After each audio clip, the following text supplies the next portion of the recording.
Ketika kaki kita melangkah ke tanah orang lain, kita bukan hanya membawa ransel dan kamera, tapi juga membawa nama bangsa. Namun apa jadinya jika kelalaian kecil berubah jadi sorotan internasional? Inilah kisah tentang turis Indonesia yang viral karena berjoget di kuil suci Thailand. Dan lebih dari itu, ini adalah pengingat bagi kita semua tentang pentingnya memahami etika saat menjadi tamu di negeri orang. Beberapa hari lalu, sebuah video beredar luas di media sosial. Turis asal Indonesia tampak berjoget dengan santai di area kuil Wat Pak Nam Ba Si Charoen, Bangkok.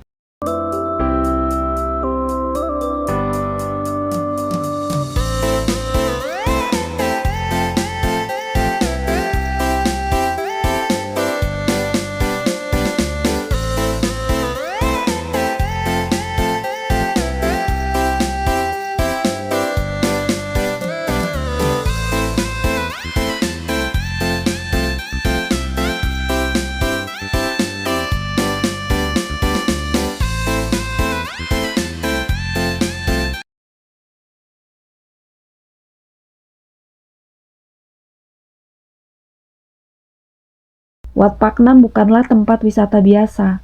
Ia adalah tempat ibadah suci bagi umat Buddha di Thailand. Sebuah lokasi yang seharusnya dijaga dengan ketenangan, rasa hormat, dan kesadaran spiritual.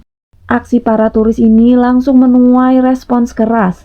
Banyak netizen Thailand dan juga masyarakat Indonesia yang mengecam mereka. Tidak sedikit yang menyebut aksi tersebut sebagai memalukan dan tidak tahu diri.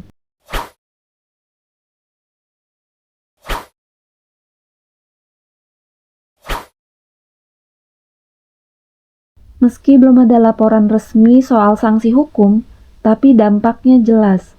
Reputasi, rasa hormat, dan citra wisatawan Indonesia jadi taruhannya. Kuil Wat Pak Nam terletak di distrik Pas Si Charoen, Bangkok. Ia dikenal karena pagoda raksasanya yang megah dan patung Buddha di dalam struktur yang indah. Wat Pak Nam bukan hanya tempat ibadah, tapi juga pusat pelatihan biksu, tempat meditasi, dan lokasi yang sangat dihormati oleh masyarakat setempat. Memasuki area ini bukan sekedar kunjungan wisata, tetapi memasuki ruang suci. Dalam budaya Thailand, menunjukkan rasa hormat di tempat ibadah adalah sesuatu yang sangat penting.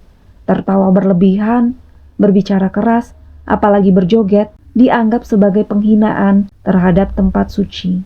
Bayangkan jika ada turis asing menari di depan masjid atau selfie sambil bercanda di gereja, tentu kita pun merasa tidak nyaman, bukan? Thailand memang ramah wisatawan, tapi mereka juga sangat menjunjung tinggi kesopanan, terutama di tempat keagamaan. Ada beberapa hal penting yang wajib kita perhatikan saat mengunjungi kuil di sana, yaitu berpakaian sopan dan tertutup. Hindari pakaian terbuka, celana pendek, atau baju tanpa lengan. Bagi wanita, kenakan rok panjang atau celana panjang. Sopan adalah bentuk penghargaan. Lepas alas kaki. Sebelum masuk ke ruang ibadah, lepas sepatu dan topi. Ini bukan hanya aturan, tapi simbol kesucian. Jangan berisik atau joget. Ini bukan tempat hiburan. Jaga suara. Duduk dengan tenang. Jangan tertawa terbahak atau membuat konten berjoget. Hormati patung Buddha. Jangan sentuh, apalagi berpose tidak pantas di dekat patung Buddha. Jangan arahkan kaki ke arahnya saat duduk. Perhatikan larangan foto. Tidak semua area boleh difoto. Selalu cek tanda dan jangan gunakan flash. Menjadi turis bukan hanya soal jalan-jalan dan selfie, tapi juga soal menjadi tamu yang tahu diri. Setiap negara punya nilai dan norma yang tidak bisa kita anggap remeh. Kita harus peka, belajar, dan menghormati. Berikut ini tips menjadi turis yang disukai. Pelajari budaya lokal sebelum berangkat, gunakan salam yang sesuai, jaga sikap dan suara, jangan bersikap negatif terhadap simbol atau tokoh negara. Ingat, menjadi turis yang beradab bukan hanya membuatmu disukai, tapi juga menjaga nama baik negaramu. Kita semua pernah hilaf, tapi dari satu kesalahan kita bisa belajar banyak. Insiden viral di Wat Pak Nam adalah teguran bagi kita semua, bahwa menjadi warga dunia membutuhkan lebih dari sekedar paspor dan kamera. Menjadi warga dunia butuh empati, kesadaran, dan rasa hormat. Jadi jika kamu punya rencana liburan ke luar negeri, jadilah wisatawan yang membawa kebaikan, bukan kontroversi. Dan sebelum mengeluarkan ponsel untuk konten, pastikan dulu apakah ini pantas, apakah ini sopan, apakah ini menghormati tempat dan orang-orang di sekitarmu. Karena ketika kamu berkunjung ke negeri orang, kamu adalah wajah dari negerimu sendiri.